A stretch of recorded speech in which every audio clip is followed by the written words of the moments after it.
Hello, welcome to AM Reviews. I'm Angelina Maria, and on tonight's program, I will be discussing Sistas, Season 10, Episodes 10 and 11, The Burbs, A Night of the Seven Kingdoms, and Relationship Goals.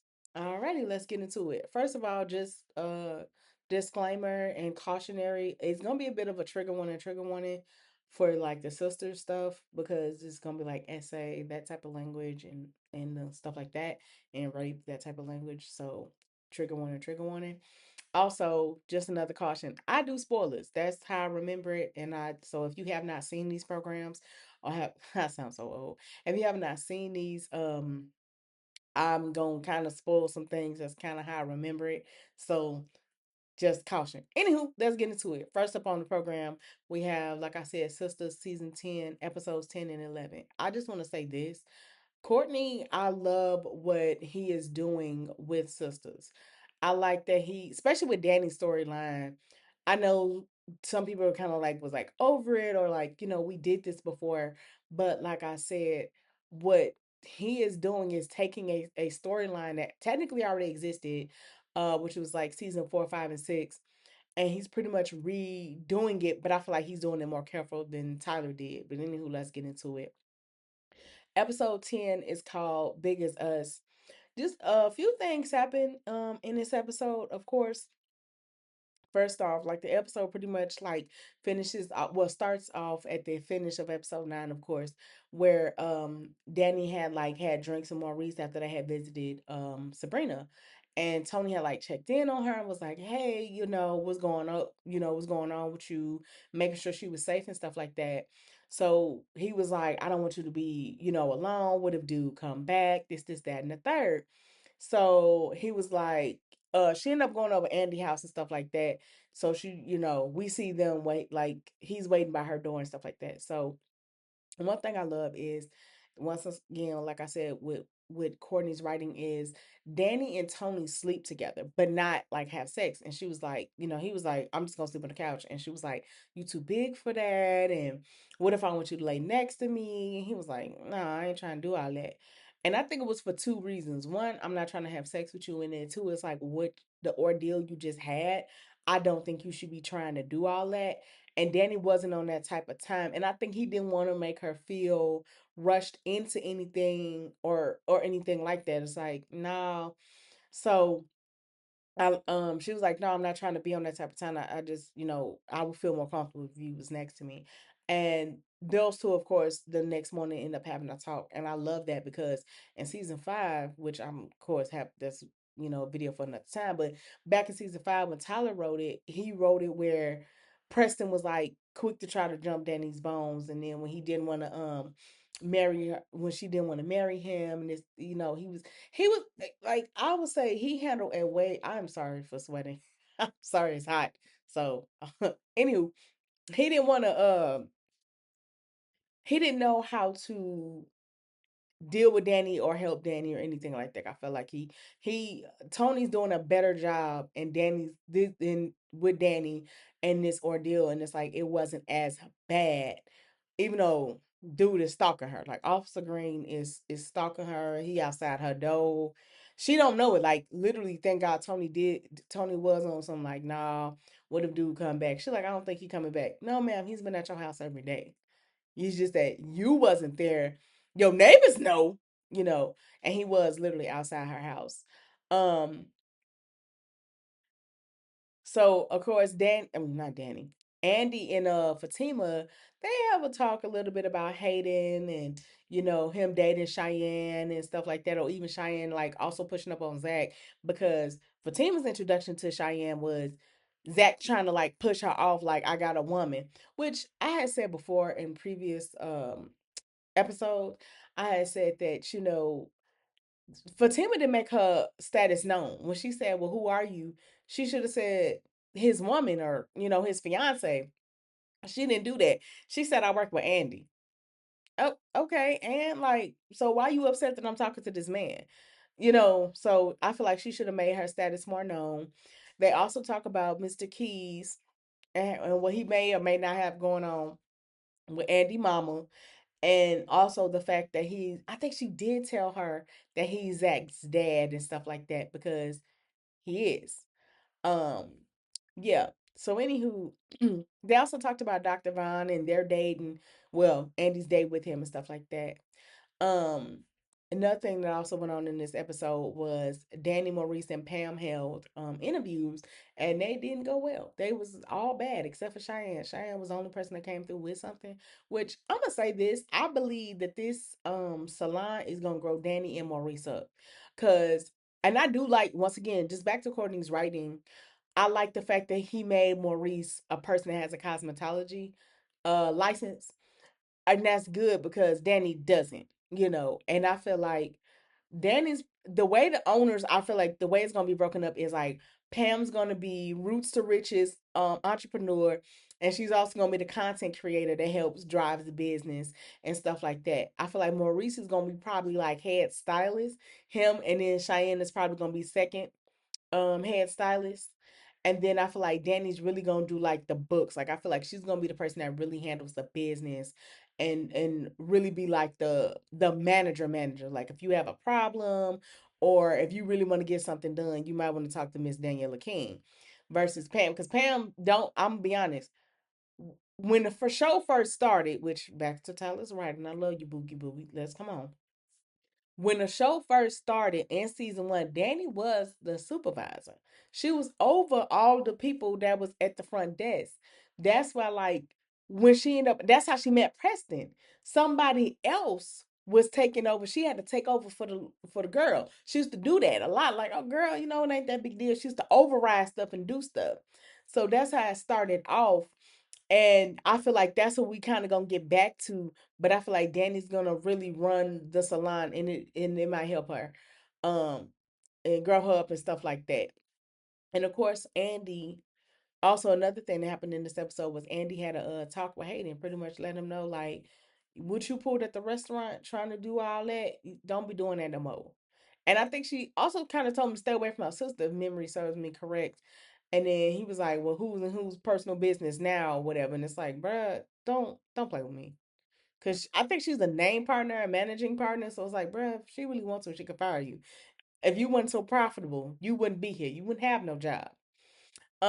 Next up is 10-11, which is Counter Blow, which is the mid-season finale. Fatima actually confronts Mr. Keys and say, "Hey, I heard what you said on the phone about you being a daddy and you having to talk to um talk to him and tell him what's up.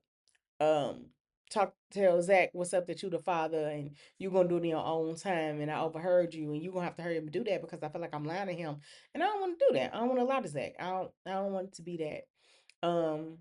Also, actually, what happened in this episode, I said it happened in the last one, but it happened in this one in 10-11. We found out That's when we found out Maurice is a cosmetologist, and it actually guest stars B Simone, and that's who hair he ends up doing is hers. Rich kind of upset me in this episode, because Rich usually don't talk down about Danny. He usually one of the people in her corner, and I understand. This is what I feel.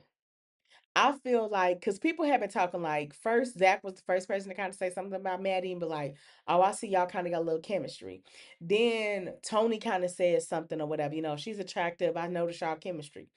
I feel like he noticed it too, and I feel like he want to do something, but the thing is, he can't really do nothing about it because of the fact that he he feel like if he start dating her, what if Sabrina come up out the coma? What if Sabrina stop being what have you, So I think his anger is misplaced because I think he once again he want to be with somebody, and he had already cheated or messed around with Penelope, so he don't want to actually start something up with her, and then Sabrina pulls through, and y'all was trying to figure something out. So I feel like he kind of taking his frustration out, or his whatever out, when it comes to Danny. I feel like, sorry about that, y'all. That's my phone.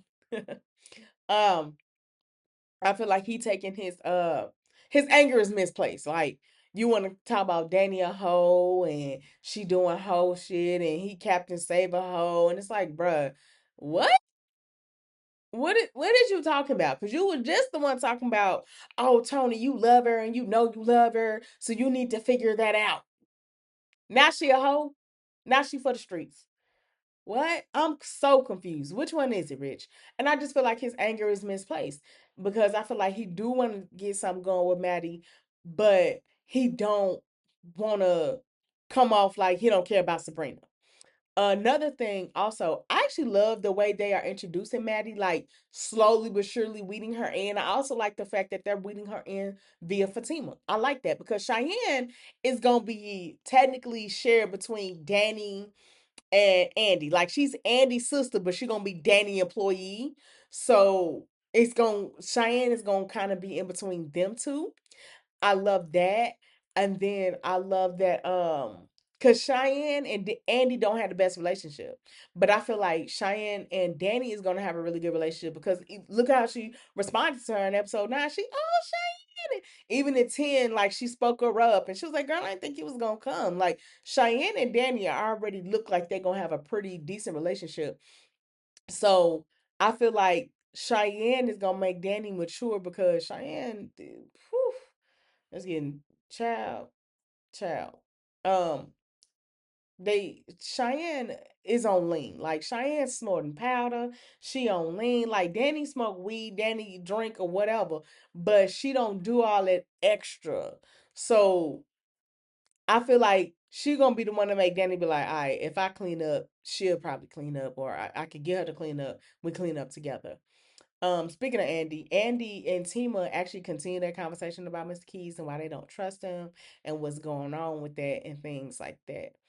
Um, continuing on Andy and Danny talk the future of Sabrina because the thing is Sabrina has Danny as her, I think, next to kin or on her emergency contact for her job. But of course that don't really hold no weight in the hospital because they're like, okay, you're not her blood, you're not married to her or nothing like that. So you really can't make no um decisions. I would say this. I feel like this. Courtney feels like he has to give Sabrina the same courtesy that Karen was awarded. Karen literally got the whole season 9 to say farewell. Like, and I feel like that's what we doing with Sabrina. But my thing is this. We all know as fans that Novi is no longer on the show. Sabrina is no longer a character.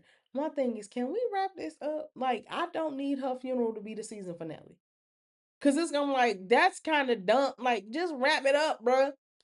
That's the only thing he dragging out in my opinion. But I think he's like, hey, we're gonna give her the same courtesy that was given to Karen. We're gonna give her a whole season. Everybody's gonna say the goodbyes. Everybody's gonna say how they feel, how great she was, this, that, and the third. So I do get that, but it's still like we know she gone. Just let it go. Um, but they was talking about like, the future of her, or either because I think Danny's trying to become like going to Andy like, hey, let me legally get guardianship over her. Because technically she can't make decisions for herself. And I actually know her and I've been friends with her since we 18 years old. Girl, we 36. I've been knowing the girl half her life. And the only other person that knew her just as good is her grandmama, and that lady been dead a few years now. So it's like that type of time. Um, I one thing I do love, love, love. Once again, back to Courtney's writing, and I just love what he's doing. I feel like this. Courtney either was a fan of the show or he went back and did his homework because I love what he this season is like an homage to what the show was and where he's probably going to take it on the new dawn of Sister or the new day of Sisters. I like that. Either he did his homework or he always been a fan or he always been around. I don't know, but whatever.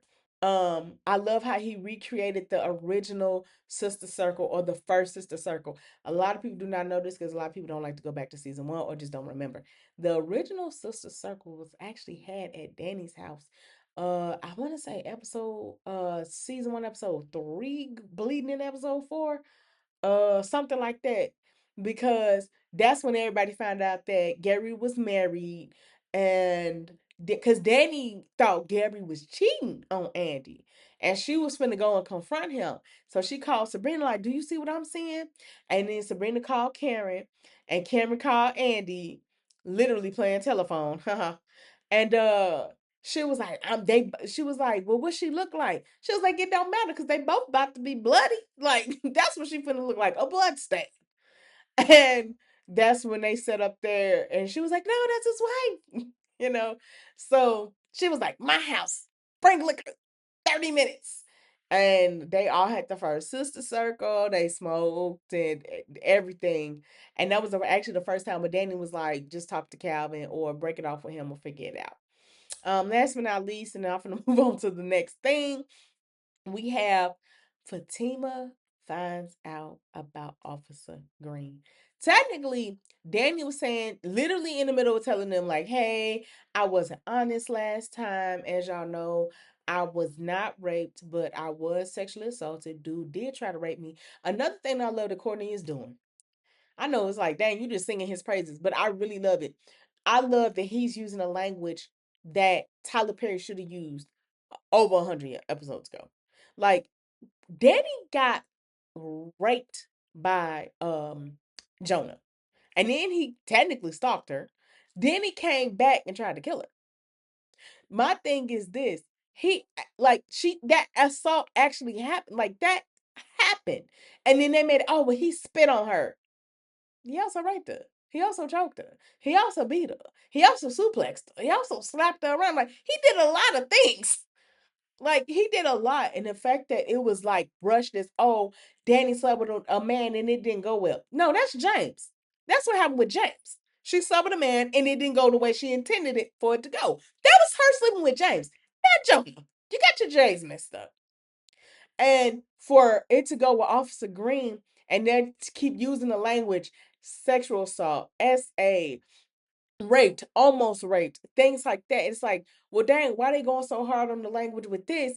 Y'all didn't, it wasn't even that big of a deal. It's like, no, it's almost like we had to reenact it so that y'all can go back and almost look at what happened. That's why he brought Jonah back up.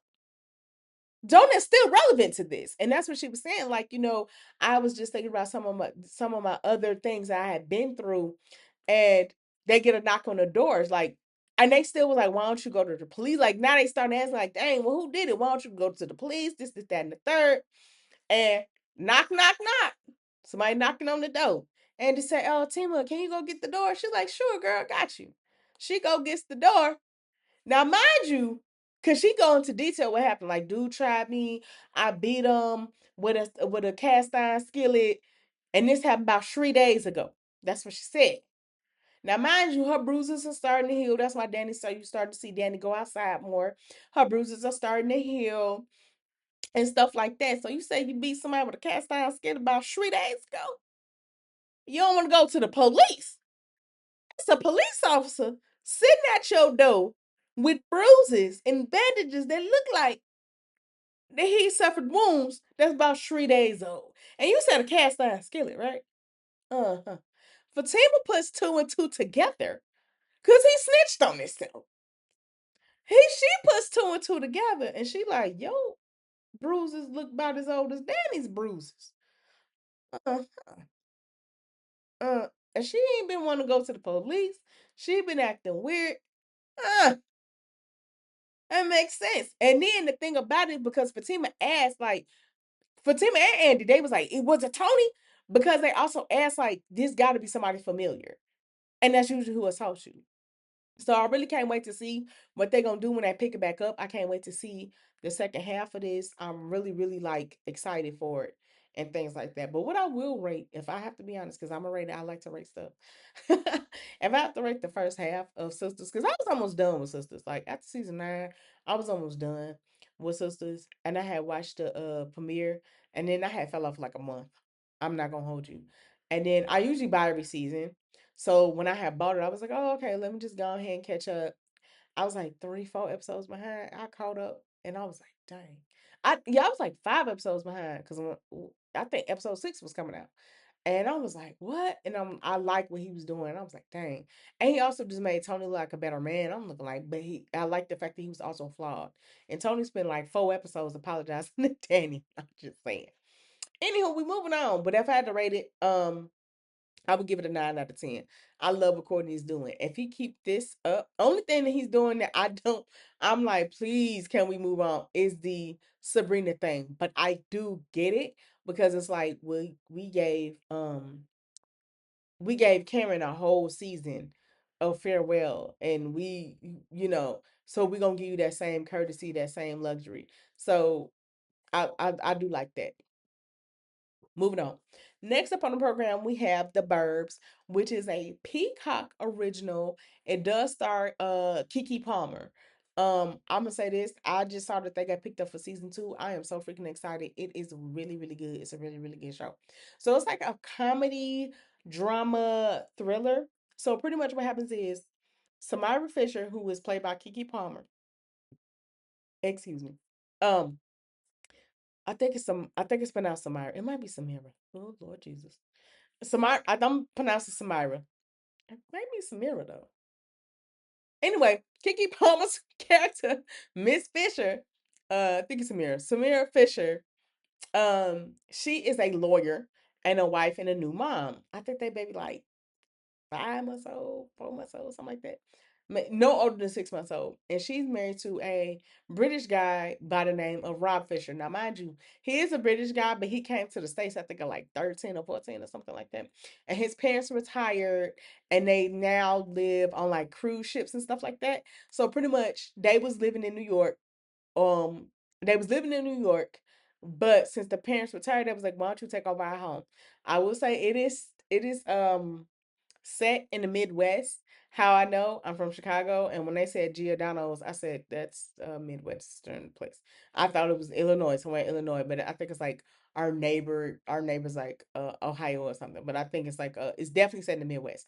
Anywho, so of course she's married to him. He's a book editor, and then he has an Indian friend by the name of Naveen, and they grew up together. Okay, and then spoiler alert, spoiler alert, spoiler alert. So when I say this is a good thriller, it's a good comedy drama thriller.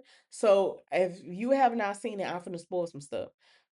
If you weird about spoilers, you might have to go on brush on past. Anywho, so Samira, who is a new mom, she's on maternity leave.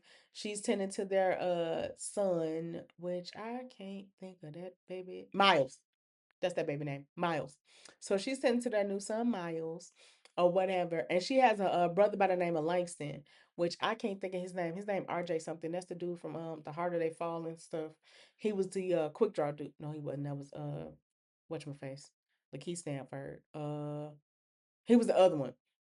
I'm trying to think of something he was in by himself, but I can't think. So anywho, while Samara's at home, she's trying to, while her husband's at work, she's like trying to get well acquainted with the neighbors in the neighborhood because she's from New York, fish out of water. So okay, cool. And she has this conversation with her brother where it's like, um, he was like, "Why don't you find some friends? Why don't you make some friends or whatever?" So anywho, she ends up, she was playing. She loves the song "Back That Ass Up," which makes sense. I mean, you a millennial, that's your charm. Actually, even if you're not a millennial, I know they said they taking off for the 99 and 2000. If you like to twerk dance, that's your song. I'm sorry. Like, that's just it. Anywho, so while she plays this, a lady by the name of Lynn Gardner like knocks on her door and knocks on her window in her car and was like, "Can the baby listen to that?" And she was like, "Yeah, he fine. What?" And then she's like, um she was like, "I'm Rob's wife." She's like, "Oh, you're somebody, we heard of you. Okay, we found out you're real." And she ended up befriending the lady. The lady's a friend. She's a neighbor. I think she lived a couple doors down. A couple of houses down.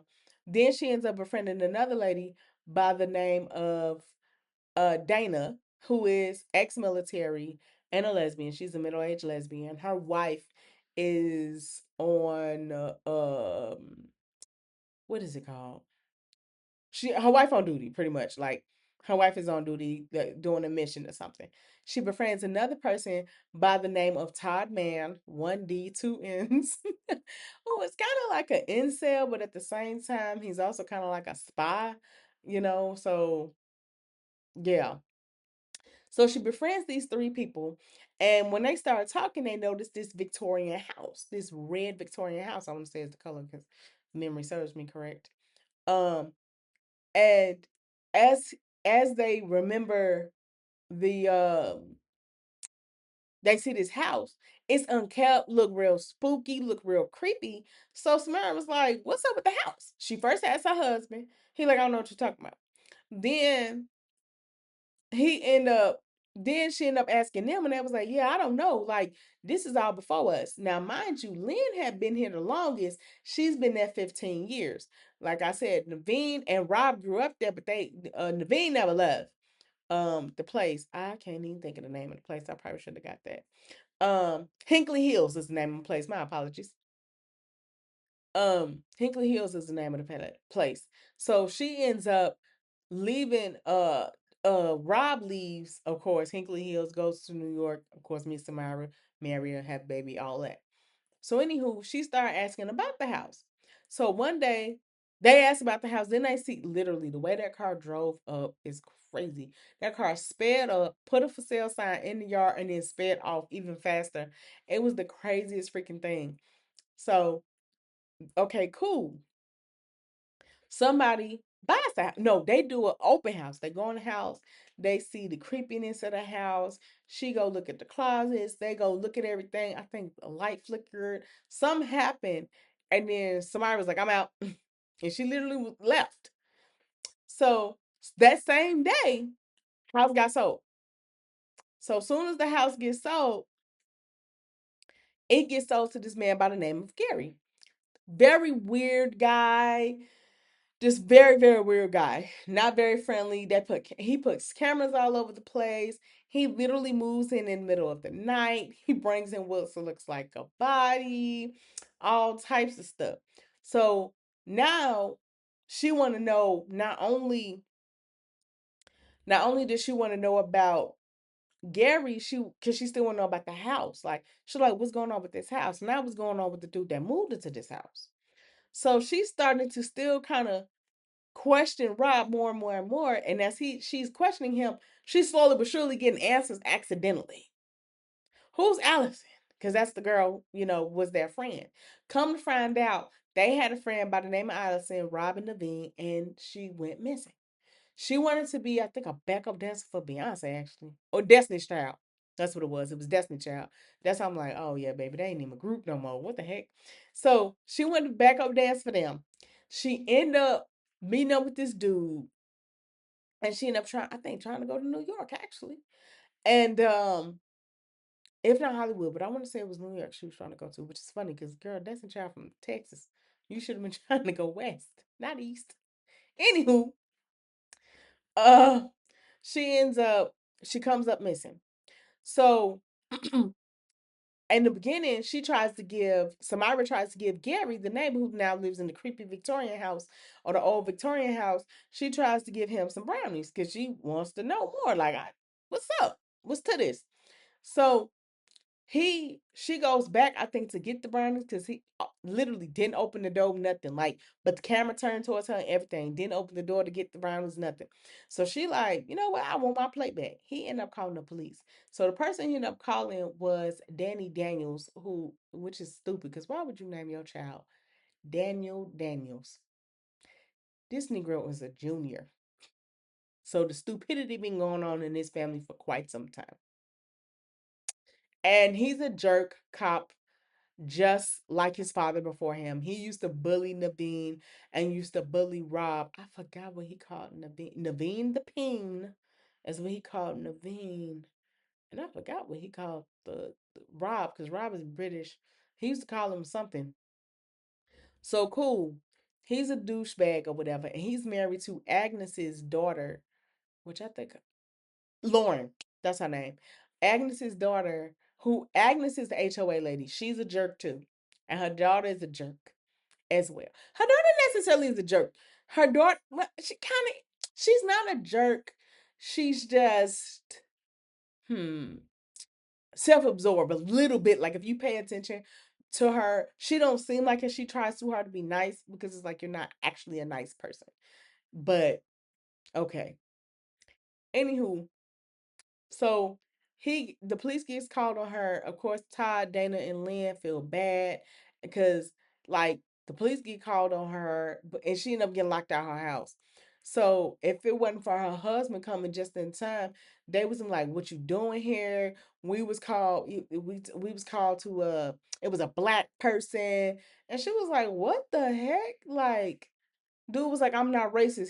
She was like, "But look at how that looked though. You call a black person," and dude was like, "When you fit the description." It's like, really, really. So bit of a jerk, stuff like that.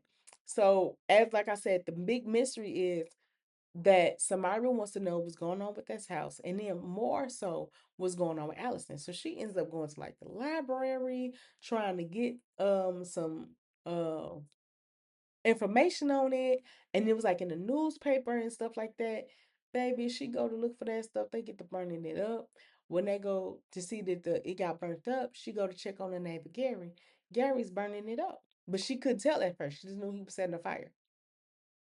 Cool. She tried to get the HOA lady involved, and the HOA lady Agnes was like, "Well, technically, he's not in the wrong." Okay, cool. So fast forward a little bit, they go. Oh, Agnes, the HOA lady, her dog ends up um with a bone in her mouth. So this sends Samara to think, well, she was scratching at like the basement um to the old Victorian house, which is actually right next door to Lynn. Well, it's in like her yard or whatever.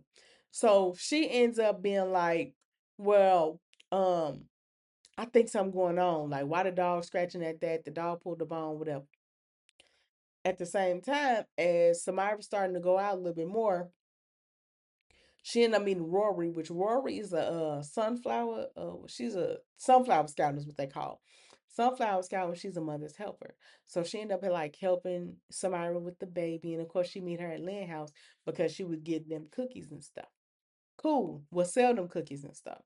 So cool. So then, like I said, fast forward a little bit, and when the dog come with the bone, they like, well, let's find our way in the house. So, oh, the dog, Agnes' dog go missing. So when Agnes' dog go missing, Agnes and Lynn don't get along. Okay, Agnes and Lynn don't get along because Agnes used to sleep with Lynn's husband. Lynn just didn't know it yet until Agnes' husband told her. So Agnes' husband tells Lynn, right? And he also used to be a cop, and he was over Danny Daniels' father, who was the senior. And he was like, "Yeah, y'all ain't know that. You ain't know." Because her husband, Lynn's husband, has a walk in freezer because he was like, I think he was in like culinary arts, and he definitely baked pies and stuff. And what he would do is he would let the lady had a walk in freezer every year. Mind you, you doing that because you also sleeping with the lady. Yeah, was cheating on his wife the whole time. She just didn't know. Cool. So like I said, fast forward, they go try to sneak into the house or whatever. Cause Samara was like, something not right about this house. This Gary dude moved too weird for me. So when they go in the house, it's a woman in the house. So they're like, well, who are you? No, and the door was also ajar. That's what it was. The door was ajar. And she's like, well, who the heck are you? And she was like, oh, I'm sorry about that. She was like, oh, I'm Betsy. And they like, Betsy, who the heck is that? She was like, oh, I'm Gary's wife. Wife? Why ain't we never seen you nowhere? So cool. All right. They get to talking to the lady. Now, mind you, Todd and Lynn are talking to the lady to distract her, right? While Dana and Samara try to go in the basement to see if the dog down there. No, I'm lying. Lynn had the baby. Lynn had Miles. That's what she had. She had Miles. And Todd was distracting the lady, right? So he get to distracting Betsy, and they was like, "You got a snack or anything?" Because they made it seem like they was bringing liquor as a housewarming gift, which kind of goes makes sense because she tried to do it before, and that's when she did it with the brownies. Cool. So she made it seem like that, and the housewarming gift was actually liquor. I think it was Chardonnay that Dana was giving. Lynn didn't want it. She was like, you know, was never drinking it. You never noticed that. So she had like all them bottles. So the lady, you know, they talked to the lady or whatever. Keep her Ty got Betsy distracted. Wow. Dana and Samara go downstairs in the basement. They get to digging a hole in the cement to the point where they not a bust a pipe in a flooding people's basement. Of course, when they do this, Gary just so happened to come home. So he upset. So the husband, who's even more upset, is Rob because Rob is like, bro, why are you so hell bent on knowing this? Why can't you just let this go? Like, dude done already called the police on you. Dude don't like you. What the heck is going on? Now, mind you, at the same time, Lynn is sitting up there in that house, done went through that house a couple times. The first time she was over there to watch the baby, she ended up going through his file where it said he had like anger issues, referring to Rob, Samara's husband. Second time she go over there, this woman talking about she had a headache. This woman ended up accidentally taking a benzino. A benzo. Is that what it's called? Benzo, whatever that drug is. She ended up taking one of them on accident. Cause you snooping through these people's medicine. Okay, cool. Like I said, so fast forward a little bit more. And like I said, spoiler alert, spoiler alert. So fast forward a little bit more, she's starting to like she gets her husband involved because she's like, it's a woman there, this, that, and the third. So somehow she ended up um they had like a black club party. She wasn't gonna go, but she ended up going or whatever. But by this point in time, people like, hey, do you think Rob is problematic? Have you had any issues with Rob? And she was like, no, he's fine. He's the sweetest person I know. They was like, well, you know, Allison went missing and his name is in her closet. And then it would couple with him that file. So they was like, how do we not know he didn't have a hand in it? Because he won't don't want to talk about her. So she had one night, dad went to when he was upset with her about the whole situation and them going in the house, her going in the house and stuff. She end up she went to sleep, but she wasn't asleep, she lay down. He ended up leaving the house and going in the woods behind their house. So when he ended up doing that, she she noticed he left, so she went to check and come to find out he made it. He was like, oh no, I just went downstairs for some water. I watched you leave and come back. Okay. So she don't trust him. And after the black club party, she end up going through the dude all Rob stuff and the parent stuff because I think his mama was a therapist. Memory serves me correct. And when she went through all the stuff, she ended up finding the girl phone, Allison phone, the old missing friend phone, and saw a voicemail or heard a voicemail where she says where he says something about like this ain't funny, you're fucked or something like that. And with that, Samara was like, oh heck no, he might have done it. So she calls Rory over and say, hey, can you watch my house? I need to go go somewhere real quick.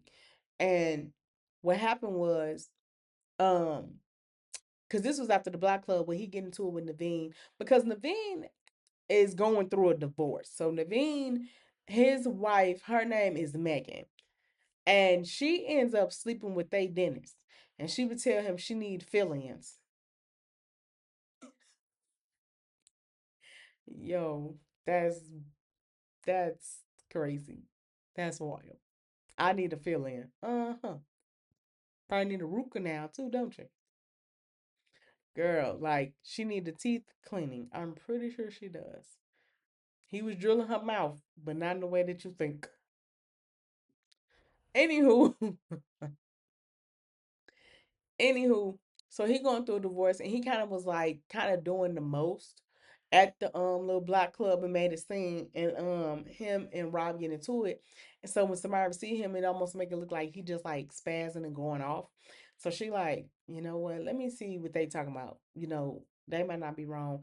And she ended up going through the office, and when she did, that's when she found everything. So now she's thinking her husband might have either killed his friend or had something to do with the reason why she's missing. Like she pretty much wonder why. Because Naveen kind of like gave in missing pieces. So somehow she ended up because they used to have like this little underground hideout, but it was like connected to the old Victorian house. Like all that's connected. So they used to have like this little hideout or whatever, and she ended up going to where it was. And when she did, she saw like a shrine of the old friend Allison and everything. And she pretty much was like, I think you did it. And he was like, well, let me tell you the truth. Like, let me tell you what really went on. So she ended up telling the truth. And he was like, because what happened was she went to be a backup dancer for Destiny Child. She ended up going to meet some guy. And when she went to go meet some guy, she was supposed to be gone for the weekend and come back.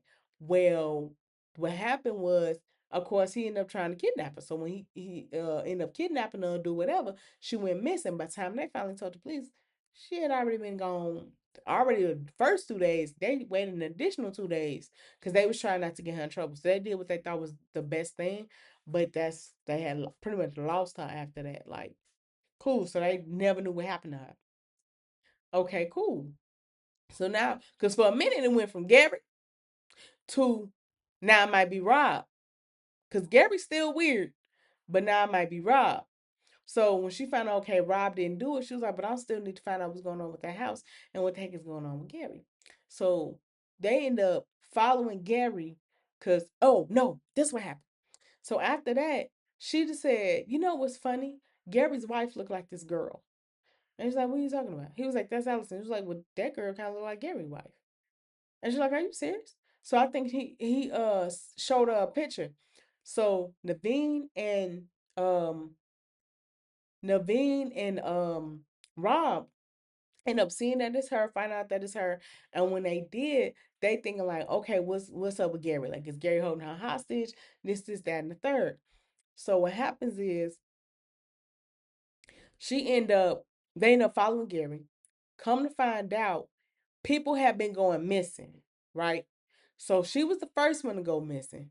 Then it ended up being Gary's brother, because Gary's brother used to own like this little bar or whatever. And when he owned the bar, somebody wanted to buy it, and he was like, "Man, it's not for sale." So cool. So his brother went missing, Allison went missing. They trying to figure out, well, what the heck happened? Why did it happen? And what the heck is going on? So them two play like they was married to get, because they both was trying to figure out what was going on. So cool. So come to find out, Gary ain't a weirdo or whatever. But Gary also ends up going missing. I think he ended up dead, but he ended up going missing. So they trying to figure out, because now we're trying to find Gary. Okay? So now we're trying to find Gary. Spoiler alert, spoiler alert, spoiler alert. What happens is, what done happened is, and by the way, Agnes done passed the HOA. She's the HOA president. She done passed during the block club. She ended up passing the mantle to her daughter, like Lauren. So, and the house, the old Victorian house, is originally belonged to the dude who created Hinkley Hills, which I can't think of his real name. Um, but the person that they picked was Tom Hanks. So I don't know if he ever gonna pop up on the show for real or not. So um, anywho, they end up following him, like I said, and then they come to find out Gary is now missing. Now what the heck going on? So now we in the hunt for Gary. Come to find out, the garbage man, like I said, spoiler alert. Come to find out, the garbage man is sitting up here taking out the trash. Now, who is hiring him? I don't know. I don't know. But yeah, so that's pretty much what happened. It's really really good. I'm not gonna talk about the last scene because They got a season two, and I want to see where the heck that go. So the garbage man is revealed, but I'm not gonna go into this final scene. If I have to rate this, I'm not gonna hold you. I do give it an 8 out of 10. It's a really good watch. I am so glad that it gets getting a season two. It deserves it. Anywho, next up on the program is A Night of the Seven Kingdoms. Okay. So this is an HBO show. Plus, by the way, The Burbs is a Peacock show. Anywho, the A Night of the Seven Kingdoms is the HBO Max show. So pretty much, so what it is it follows this dude who is a hedge knight, Sir Duncan the Tall, aka Dunk, right? So he was a what's it called, a sire, squire, I think that's what it's called. He was a squire to Sir Arling of Pennytree, right? So this dude, he end up like literally when the show starts up, he ends up, and it's like part of the Game of Thrones whole family. I think it's before though. So House of Dragon, I think it's like 300 years before. I think this might be like maybe 100 years before or 75 years before, something like that. So it's like literally in between that House of Dragon, is after House of Dragon, but before Game of Thrones type time. Anywho, so like I said, it follows Sir Duncan the Tall, right? And when the show starts up, and it's 6 episodes, and when the show starts up, it starts up with him literally burying somebody. It's raining, he burying somebody you seen with 3 horses. So you like, okay, cool.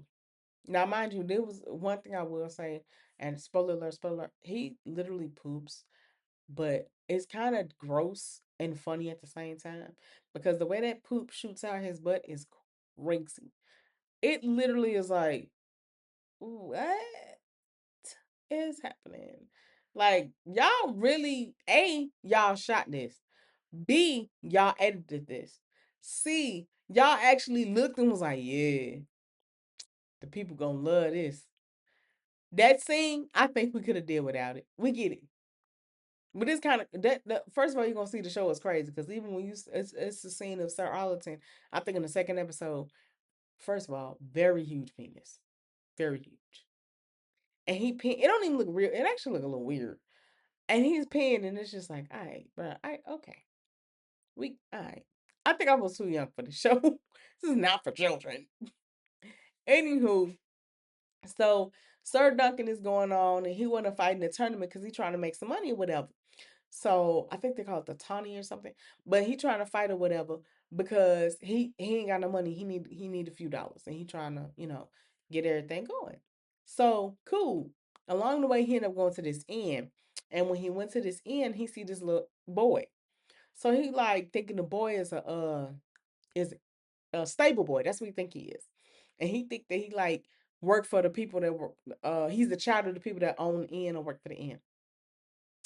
Cool. So he ends up drinking or whatever, having a drink, getting his meal, and he see a Targaryen. He didn't know it was a Targaryen, but he ended up seeing him, and dude, like, I saw you in my dream. Stay the F away from me. What the heck, dude? You drunk? Dude pays little whatever, and then he gone upstairs. So he happens, some made him go outside for some reason. And when he just so happened to go outside, he ended up seeing the little boy on his horse. And he was like, bro, get off this. This ain't no toy. Like, this a real horse. So he like, I'm doing about as good as you. Dude talk crazy to him. He was like, I'm a knight. And he was like, you don't look like a knight I've ever seen. When I say that boy was giving him the business. So then I think he was like, let me go with you or whatever. And he was like, what your mama gonna say? He was like, nothing, she's dead. Dang. So then he like, nah, you can't come with me. Come to find out, fast forward a little bit, the boy finds him anyway. So when the boy finds him, he done when he find see that the boy done found him, he done tend to the horses, he done found food, he cooking the food. He was like, yeah, if you would have told me what your pavilions were, I would have got that together. He was like, I just sleep under a tree. He was like, but what if it rains? Loving this kid. By the way, the kid's name is Egg, right? So he was like, what's your name anyway? He was like, Egg. He was like, okay. So he was like, all right, you could squire for me, whatever. So they ride or whatever, and they end up going to the little festival thing.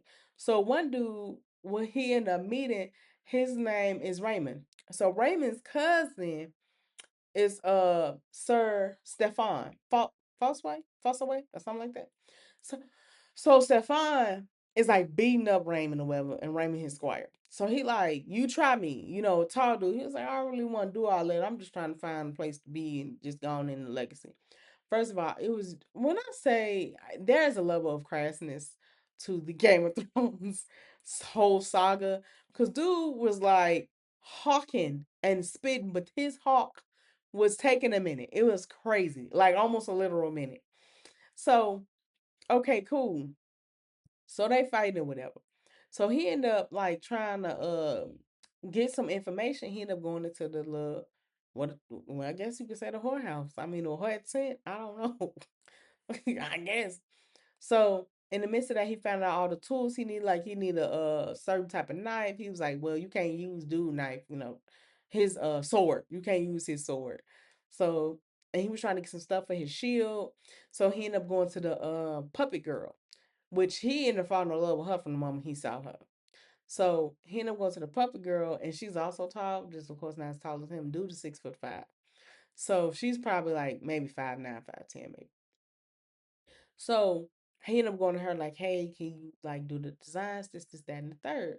So as this going on, later on in the night, he ended up meeting a dude by the name of Lionel Baratheon. And he's called the Laughing Storm. Because like he going to tent, but he going to tent just to eat. He not thinking nothing of it. So he going to tent to eat, dude. Like, so he was like, man, I think he wanted to like fight with some people to try to make a little bit more money. So he was like, I want to fight with you or like team up with you or what have you. So dude, like, well, what you got for me? He was like, nothing. And he was like, so why you in my tent? He was like, cause supper, I'm hungry, like food. Like I'm confused. I thought we were just eating. And so the dude, like, he sits with him, he challenges him to a dance, which the dance was like a dance fight, and he was like doing really good. He ended up passing, and Baratheon ended up liking him. Okay, cool. So fast forward a little bit, of course, and he sees the first like little battle. So when he see a battle, it was for oh my gosh, was Arian. Aaron. Arian. No, Arian. So the battle was for Arian. I forgot the person he freaking battled. Anywho, he was like his thing too low, right? So Egg is screaming, get him, da da da. So you just thinking Egg is really enthused. Dude, go too low. He stabs the horse, of course. So he kills the horse, and of course the horse falls on the rider, breaking his leg. They was like, "Oh, that's a cheap shot. That's a cheap shot." So as Sir Egon, not Sir Egon, Lord have mercy, Sir Duncan or Dunk. So he going on or whatever. He like seeing what he need, trying to get his stuff together. Like I said, he befriends Raymond and stuff like that. So cool. He goes again to see a puppet show because I think he also went to go like check on his armor. So when he go to do that, I think no, he was somewhere else.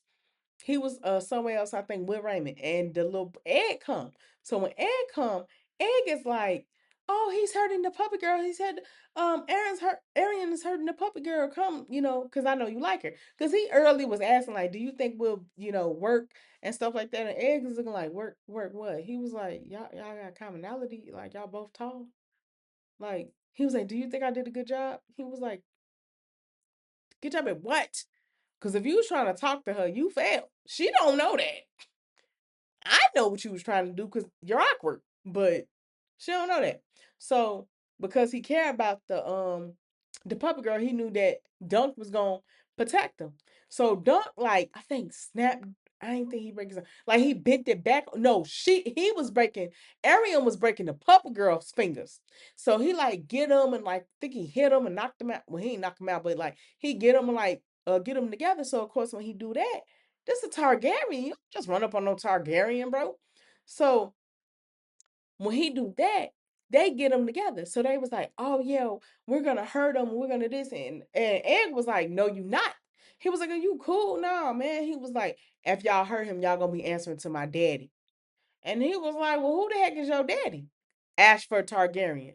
And he was like, and he looked, and that's when uh Arian looked at Egg and was like, what happened to your hair, brother? And he was like, I cut it off. I don't want to look like you.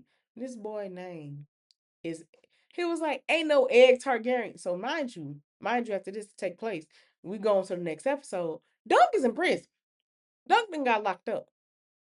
Cause you done messed with the Targaryen, so you done got locked up. And the reason why the puppet girl's fingers was getting broken is because they would do like this puppet show with the dragon and stuff like that, and she would make the fire in part of the costume, right? So she ended up slaying the dragon. The first time she didn't, but this time she did. So when she ended up slaying the dragon, it was almost like saying you slaying a Targaryen, you going against the house of Targaryen. That's problematic. So that's why he started breaking her fingers. But the boy Egg liked it. He also loved the puppet show and the puppet girl. So cool. Dude ended up doing this. Like I said, Duncan jail.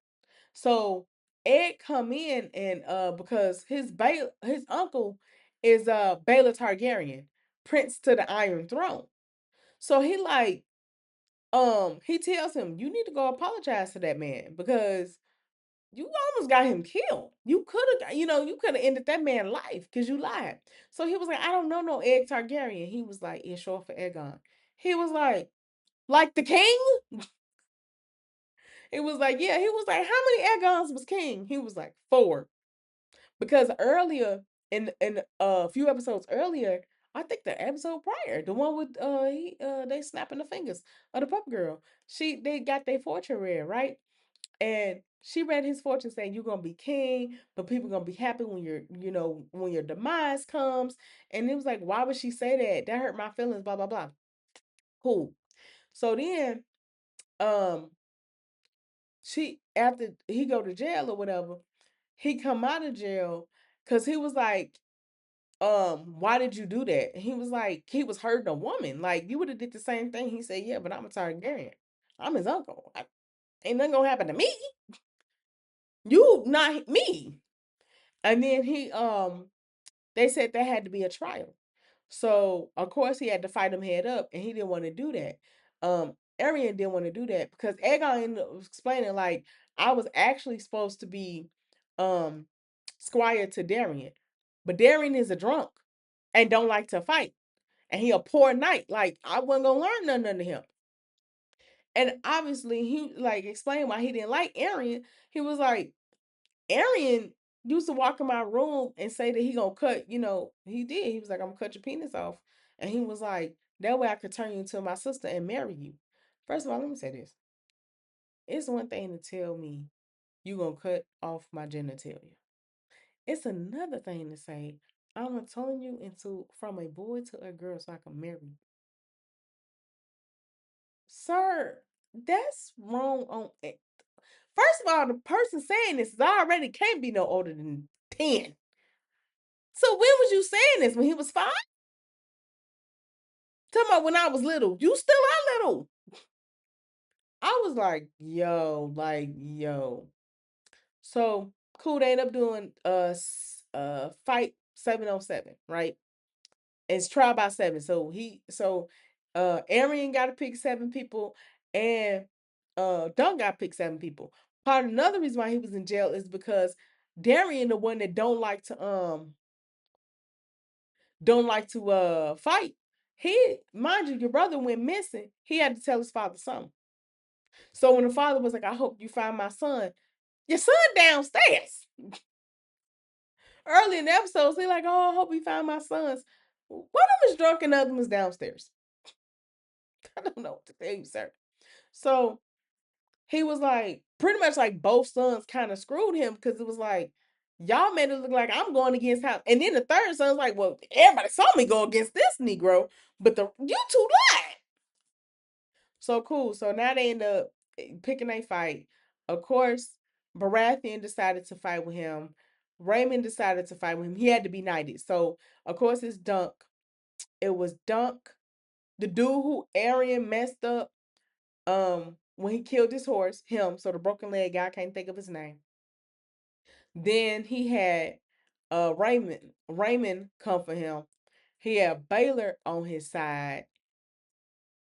He was gonna have Stefan, but Stefan fought on the side of Targaryen or the other Targaryen. So he had another person come through and help that did not like him. And he only had six, of course, with himself. So then it was like, dang, you don't have enough. And if you don't have enough by 7 minutes, he won already. You gonna have to, So just so happened Baylor decided to be his seventh person. And his brother Asher was like, "Oh, for real? You gonna go against me?" He was like, "Well, dude is in the wrong. And you know your son is in the wrong." So what happened was they end up fighting or whatever. And at the same time during this fight, this big fight that happens, we end up finding a little bit as kind of why he kind of fell for the puppet girl. Dunk had a friend by the name of Rafe, right? And she very quick with the hand, right? So, and we also kind of find out how he ended up becoming Sir Arlen's squire. It's very quick with the hand. They was very, very poor, and they was trying to find their way to the free city. I think that was the name of it. The name of the city or the town, the free city or something like that. So they was trying to get fair to get that. They was still in silver doing what they had to do. And the people were steal from them. The other people, the grown people steal from them. Both of them was orphans. So what happened was one day she was quick with her hand and she ended up stealing for dude. One last time the dude that was stealing from them. And he got tired of that. And when he got tired of that, he slit her throat. The show did. He ended up killing her because he got tired of her stuff. Like she was quick with it. She was quick, and he ended up, and he was gone. I think did he stab him? But I think he did. No, Dunk tried to fight him, and I think he tried to, but did no. Yes, he did because he did because he was injured, and that's when Sir Arlen came and fought the men. He ended up killing him, and so Sir Dunk followed him around. So kind of how Sir Dunk became the squire for Sir Arlen, that's actually how Egg kind of became his the squire of him. So it's like how he became a squire is how Egg became his squire. It's like, no, I'm just gonna follow you and you're just gonna have to accept me as just as your squire. I'm your squire now. Like, I don't care what you said. I'm here now. And that's kind of how he took him on or whatever. So we find this out, and at the same time, it's because he's fighting. It looks like he's finna lose the fight. So come to find out, he does not lose the fight. He does get the Baratheon, not the Baratheon boy, the Targaryen boy. He gets what's his name? Arian. Yeah, Arian. He gets Arian to what is it called? Yield. He gets him to yield, and once he gets him to yield, that's when he is like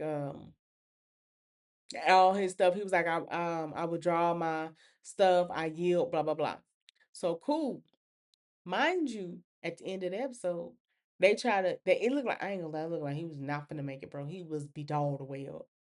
And the uncle, they trying to get his helmet off, right? Balin. They lost men life. Some people lost their life immediately, right? Bailey, they tried to get the helmet off, baby. When they finally got the helmet off his head, some of his head was off too. The back portion of his head, gone. It's gone. It's out of there. It was over with. And people was like, he felt bad and he thought he was like, I got him killed. And that's when the Baratheon dude, Lionel was like, he was like, you could come with me and I love you like a brother or whatever. He was like, I'll hate you like a brother, whichever one you choose. And he was like, no, I got to kill, da da da. He was like, he wasn't the only one that fought for you. And he was like, you sitting up here being like that on that type of time. That dude was not the only one that fought for you. And he just did that and he ain't even that great of a guy. So cool. All right. Raymond them find he done now, mind you, one of the girls from the brothel, she good and pregnant now. Raymond like, yeah, I'm married her and this my wife and we gonna be together. He like, do you know who baby that is? Cause she definitely don't know. She don't know. Maybe you could tell her. Cause what? And the girl looking at him like, don't say nothing. Like, does he not know what you do for a living? And I forgot what dude.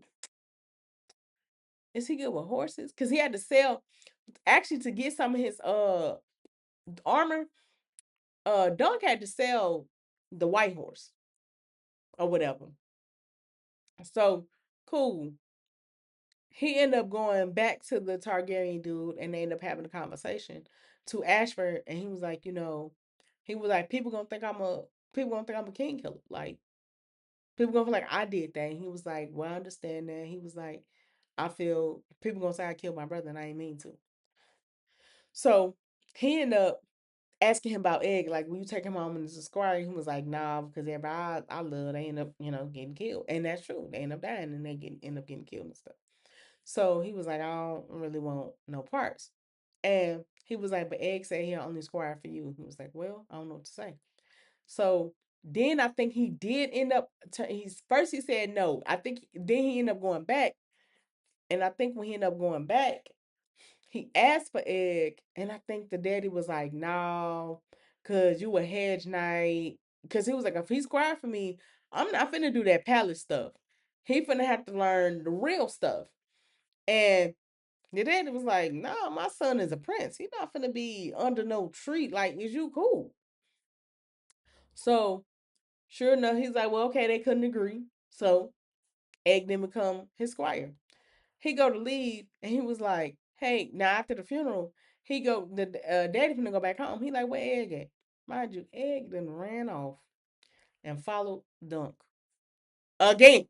So the very thing, like, f the fact that he fought the brother, Arian, it's the fact that like he kidnapped Egg, and now the very thing that almost got. The reason why you don't have an uncle anymore is because of this very type of act. That baby learned nothing. He learned nothing. Not a goddamn thing. Yeah. So, and it's funny because he says the seven kingdoms. He was like, it's nine kingdoms. So at the end, it's um a night of the nine kingdoms. I don't know if season two is gonna change on to that or what, but who knows? I feel like Aegon is going to end up being what we know is to be the Mad King. That's how the throne got lost to the Targaryens. I think it's gonna be him because when she said that, people was happy. And it's funny because that is the Baratheon that end up, I think it's like 40, maybe 50 then. The Baratheon, not Baratheon, because it was a Lannister that ended his reign. So yeah. But really, really good show. If I had to rate it, I would definitely give it an 8 out of 10. It's really good. It's worth the watch. I don't know if it's gonna get another season, but I really do hope so.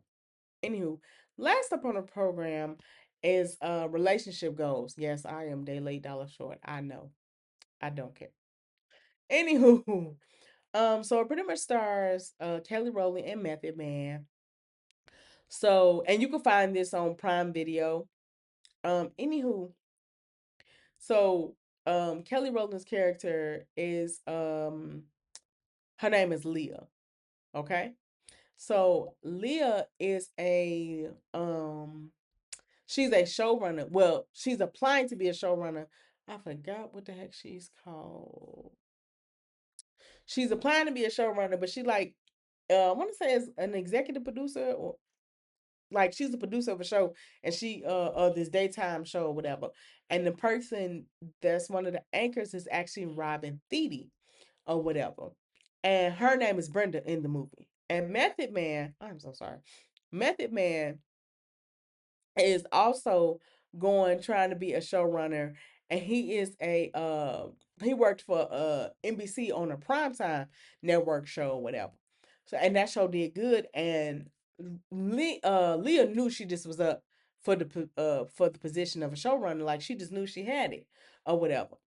So they end up telling her like, no, we got his name is Jared, by the way. We end up getting Jared, and now you gotta fight for it. She was like, what the heck? It's pretty much my position. Now I gotta work for it. Okay, cool. Now Jared and Leah actually have some history. They used to date like way, way, way back in the day or whatever. So when they used to date back in the day, I think he ended up cheating on her or something like that, right? So the big project that they have to work on that's gonna show and prove if they should become the showrunner is it's a Valentine's Day segment. And it's funny because the executive producer is Devon Franklin, who was that pastor that was married to Megan Good. Sorry. No, it's killing me for some odd reason. I do not know why. So honestly just want to act up. Anywho, who was married to Megan Good, but the movie is actually based off of a book by what is that man name? Mike Todd.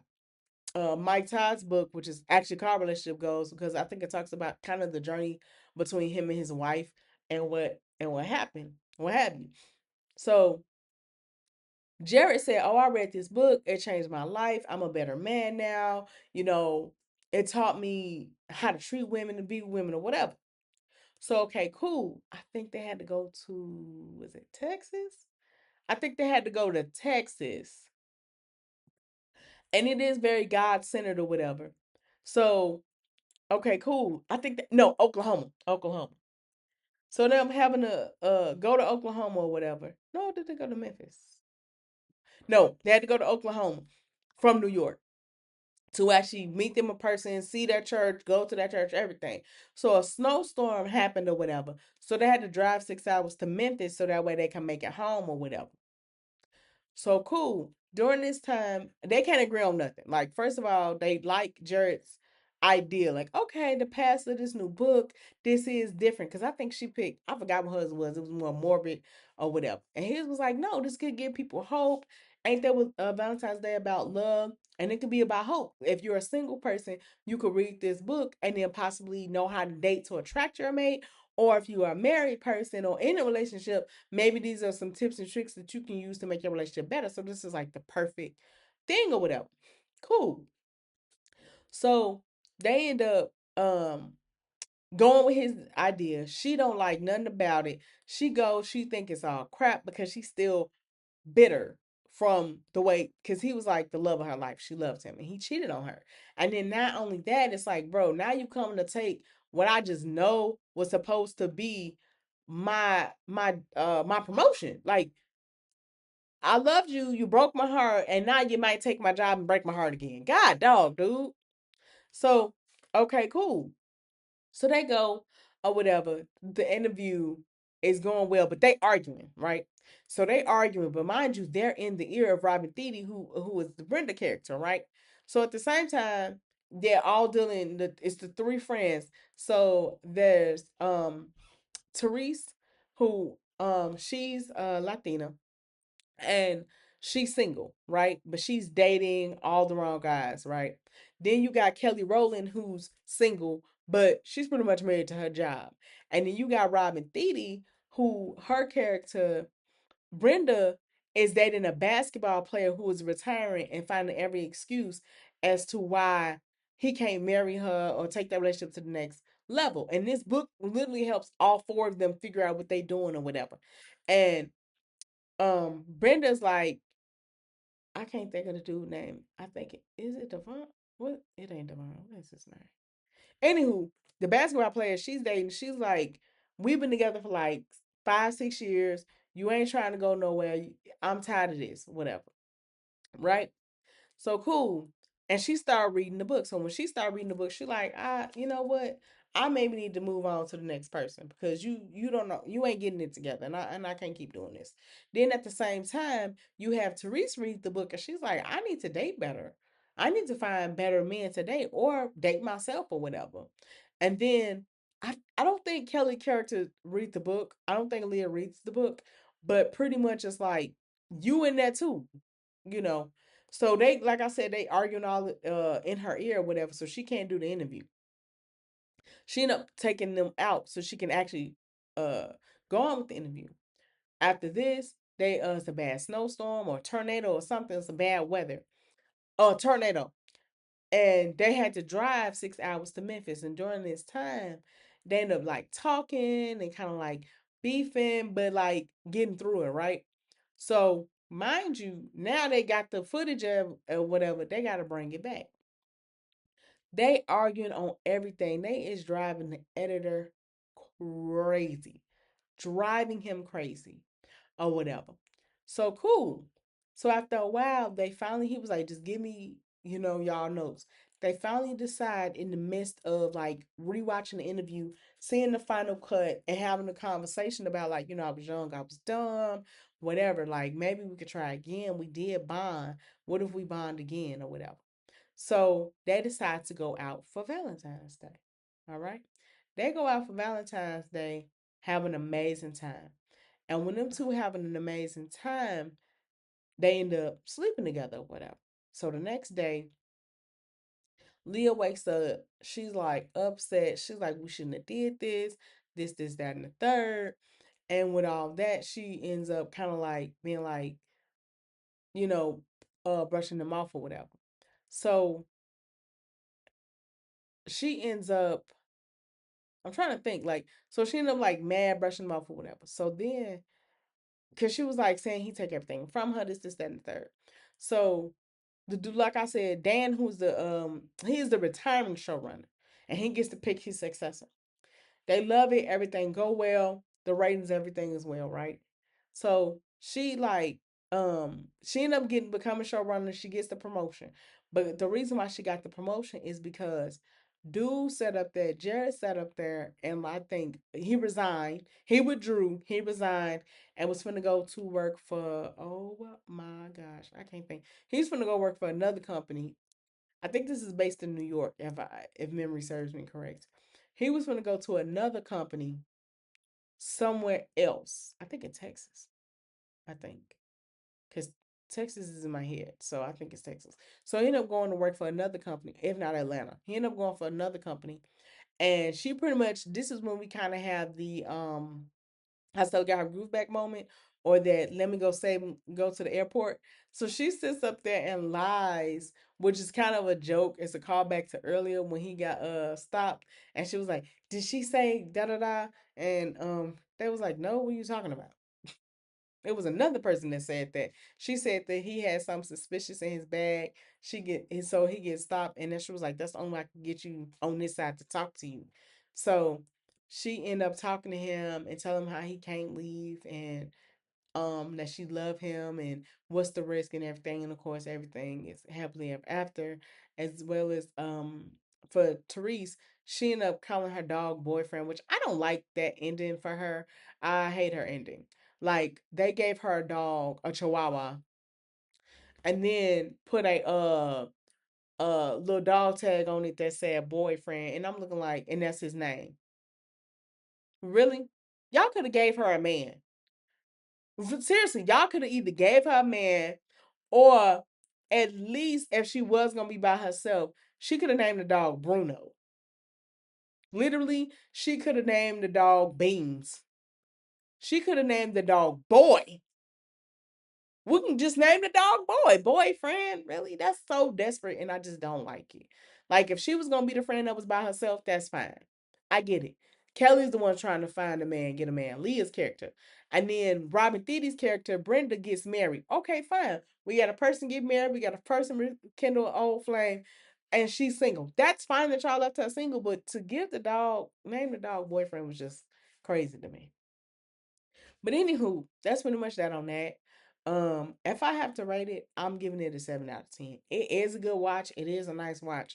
Like I said, I don't like what they did with Therese. Very good watch though. If they would have gave her a different ending, slightly different ending, I would have been happier with it.